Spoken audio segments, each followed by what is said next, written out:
Se eu estiver aqui no marrom ou nas áreas laranja, eu vou estar abaixo do que eu deveria estar. Então a cheia de 21, que é uma cheia histórica, o rio passa o ano inteiro em níveis muito elevados, comparado aos últimos 120 anos. Esse quadro permanece em grande parte de 22 até o final, praticamente o final da estação seca, início da estação de transição, mas ela já começa com um sinal interessante. Ela já começa a entrar em valores mais baixos. O rio já começa a entrar em uma depressão muito rapidamente. 23 ele passa e entra nessa estação seca. No final da estação seca a gente entra nos mínimos históricos e não saímos mais desse contexto. Desde 23 o rio nunca esteve em condição de normalidade. A gente sempre teve muito abaixo o comportamento de 2024. Então a gente percebe que desde que o rio entrou em depressão em setembro, outubro do ano passado, atingindo os mínimos históricos, nunca mais saímos desse processo. Nós estamos num processo contínuo de perda de água no sistema Diego de Solimões. Então isso é analisado toda semana, a gente faz numa conta do Instagram, depois a gente vai apresentar aqui, senão vai acabar. As mudanças no comportamento da chuva sobre a Amazônia, principalmente os oceanos. Tá? E depois a gente vai discutir um pouquinho do papel do homem, o que a gente tem feito, mas é bem rapidinho. Então, eventos climáticos que ocorrem nos oceanos, aquecimento ou resfriamento anômalo nos oceanos, causam mudança no padrão de chuvas da Amazônia. É isso que a gente vai tentar entender aqui rapidamente. O principal fonte de umidade para a Amazônia é o Oceano Atlântico. Então, a água que evapora aqui, normalmente é carregada para dentro da floresta amazônica e ela produz chuva em processo de reciclagem. Aqui é o nosso verão, embora seja chamado de inverno amazônico, é verão do hemisfério.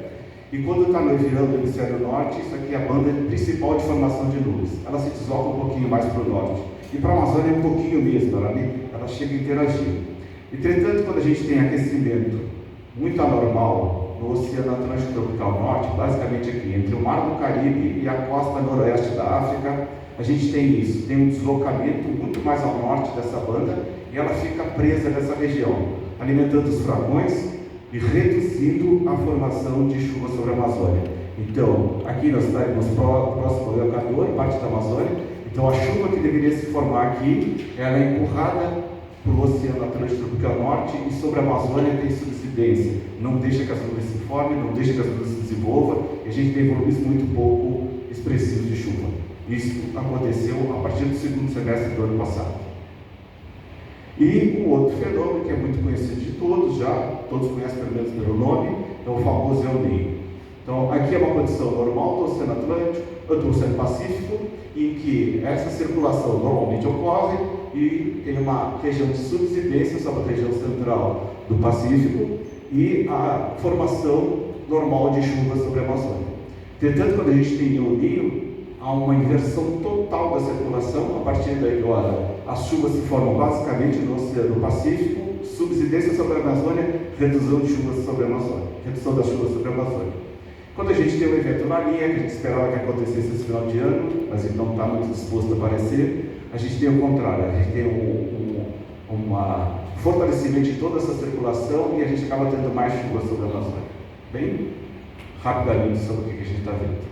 Então vamos comparar agora o que aconteceu em 2023 e o que está acontecendo esse ano, desde o começo do ano. Então aqui mais ou menos representa o mês de janeiro, 23, a gente tinha áreas azuis, que são excessos de chuva ainda registrados sobre a região, e as áreas em laranja vão mostrar deficiência, chuvas muito abaixo da climatologia para aquele período. Olha a comparação de janeiro de 23 com janeiro de 24.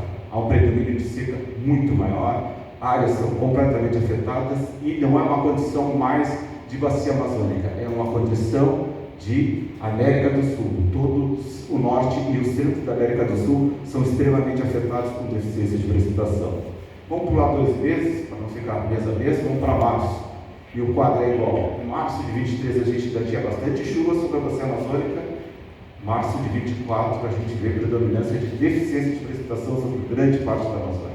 Vamos pular mais 2 meses e vamos lá para maio. Mesma coisa, maio a gente ainda tinha um pouquinho de chuva ou chuvas ligeiramente acima em grande parte da bacia amazônica. Em maio de 2024, a gente tem secas extremamente expressivas, e não mais só sobre a Amazônia, também sobre o Pantanal, também sobre grande parte da América do Sul, todos aqueles incêndios que a gente viu na nossa região. Julho, mesmo quadro, desenhado do mesmo jeito, e aqui já predominou sobre toda a bacia amazônica, não é mais sobre uma área norte, mais ao sul, tributários da margem direita, da esquerda, não é tudo. A Amazônia inteira está muito seca. Setembro, pior ainda, o processo é cada vez pior. Então a gente está num processo de eficiência de precipitação absurdo na bacia amazônica. E aqui uma outra forma de ver isso no contexto desde janeiro e mês a mês, uma forma simplificada de ver o processo, esse que a gente vê predominante em 2024, áreas laranjas que vão identificar déficit de precipitação. Áreas azuis vão mostrar o excesso, aqui é 23, 24, mês a mês, e a tonalidade do anel interno nos dá a intensidade do excesso ou do déficit de precipitação. Então, quanto mais laranja, mais escuro tiver o laranja de dentro, pior é a nossa situação. Então, esse é um quadro, para mim, bastante claro de identificar como é que o processo acontece. E aqui mostrando que desde setembro, outubro, há um predomínio de deficiência de precipitação e a gente não tem mais um quadro de melhoria desse processo. Uma ligeira tentativa durante os meses de agosto, mas, na realidade, também esse é o período em que os volumes de precipitação são muito baixos, qualquer uma chuva um pouquinho mais concentrada vai mostrar uma área de bacia com anomalia positiva. E esse é o último quadro, isso foi feito na semana passada, que representa as condições observadas até a quarta-feira da semana passada, mas aqui traz uma boa notícia, a gente está começando a ter chuvas principalmente nas nascentes, nos formadores do Madeira e alguns dos principais formadores do Rio Solimões, aqui é a bacia do Rio Maranhão e Jutaí, aqui é o Mauré e parte do Guaporé, a bacia do Beni, são bacias que acabam se formando fora do território brasileiro, mas são águas que vão ser carreadas para dentro da nossa bacia e extremamente importante para nós. Bom, o que a gente pode esperar? 4 de 25, aqui está errado, tá? E aqui é novembro, dezembro e janeiro também de 25. Tá? Isso é a previsão de outubro, então vai até o final do seguinte. E chuvas tendendo a voltar à normalidade, principalmente na bacia dos Solimões.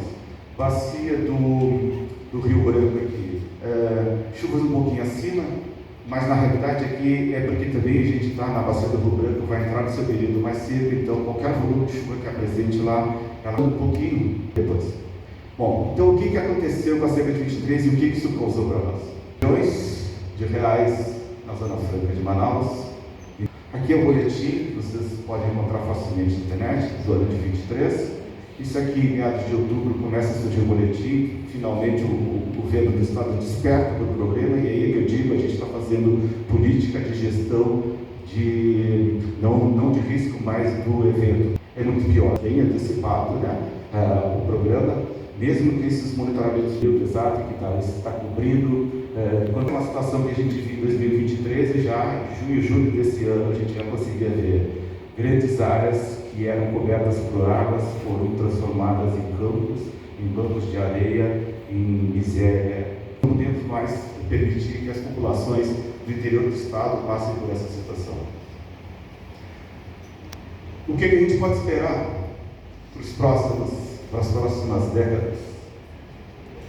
Essa situação que a gente viu 23, 24, isso foi 21, 22 e 20.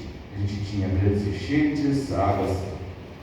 Bom, a gente foi fazer uma análise de como é que o Rio Negro se comportava e fizemos 4 períodos de 30, mais ou menos 30 anos cada período desse. Então, quando a gente começa as medições do Rio Negro, 1913, e até 1932, então mais ou menos 30 anos aqui, depois de 33 a 60, de 60 a 90 e depois dos anos 90. E aqui nesse quadro a gente tem o quê? Barras em azul, ou quadro destacado em azul, são cheias que ultrapassaram 29 metros e causaram problemas na Amazônia.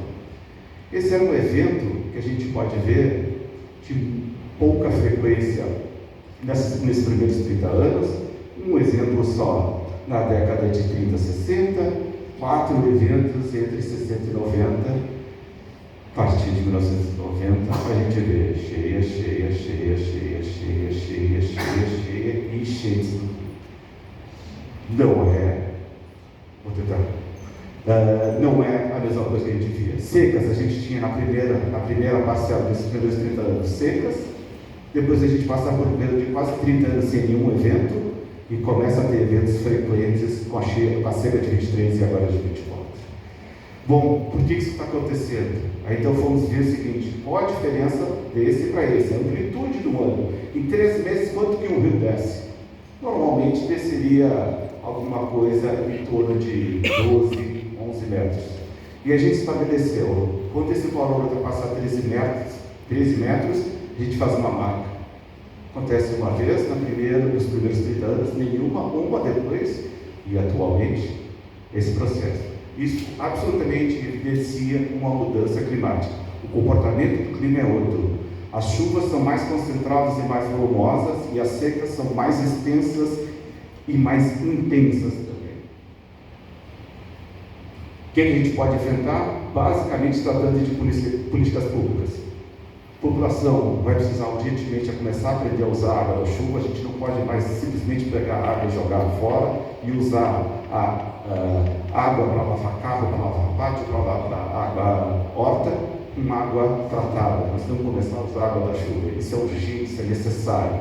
O uso de poços artesianos de forma consciente. O governo do estado fez um programa, criou poços artesianos em quase todos os municípios da Amazônia, e depois, durante a cheia de 21, quase todos, ou 100% deles, muito provavelmente, foram contaminados porque não foram tratados da forma adequada durante a cheia. Então, além de estragar a água da superfície, a gente está estragando a água do subsolo. Isso é um caos.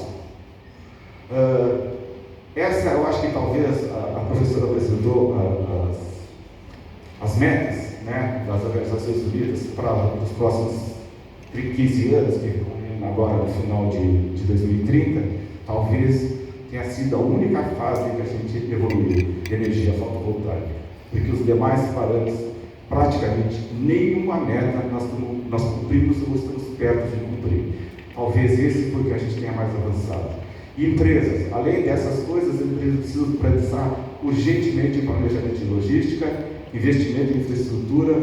E como é que se faz isso? Basicamente fazendo monitoramento, senão a gente não sabe o problema que vai enfrentar. Não tem como se planejar sem saber o que vai enfrentar. E aqui a questão de que a gente conversava, isso foi durante um congresso do monitor de seca, da FUCEM, há cerca de 2 meses, a gente trabalhava isso. A gente está trabalhando nesse processo. A gente faz reação ao acidente. A gente precisa começar a trabalhar nesse outro processo. Entender o que é um desastre, fazer um alarme precoce, informar e ter uma ação proativa. Não adianta mais fazer só gestão de crise. Isso é impossível de negociar. Basicamente, mais rapidinho, então a gente vai tratar, precisa fazer diagnóstico, planejamento e mitigação, monitoramento, vulnerabilidades, fazer e avaliar em risco e, a partir daí, mitigar e ter resposta nas ações. Por quê? Porque se a gente não fizer isso, a gente vai entrar nesse triste quadro. Ainda não temos dados da Amazônia, porque felizmente ainda não chegou nesse patamar, mas o mundo já chegou há muito tempo. Já na década passada, de 10 a 20, nós temos um número médio por ano, segundo as Nações Unidas, 23 milhões de pessoas por ano são deslocadas de suas habitações. Se a gente começar a ter seca constantemente sobre a Amazônia, e é o que tudo indica que nós vamos ter nos próximos 20, 25 anos, secas mais frequentes e mais intensas, nós vamos produzir, não pelo alagamento, mas pela seca, a fome, a falta d'água, a miséria que se estabelece sobre essas comunidades, cria mais um grupo de refugiados climáticos. Então, temos que ter muito cuidado em relação a isso. E aqui só algumas frases para encerrar, basicamente, que a gente fez durante esse seminário da Monta de Seca,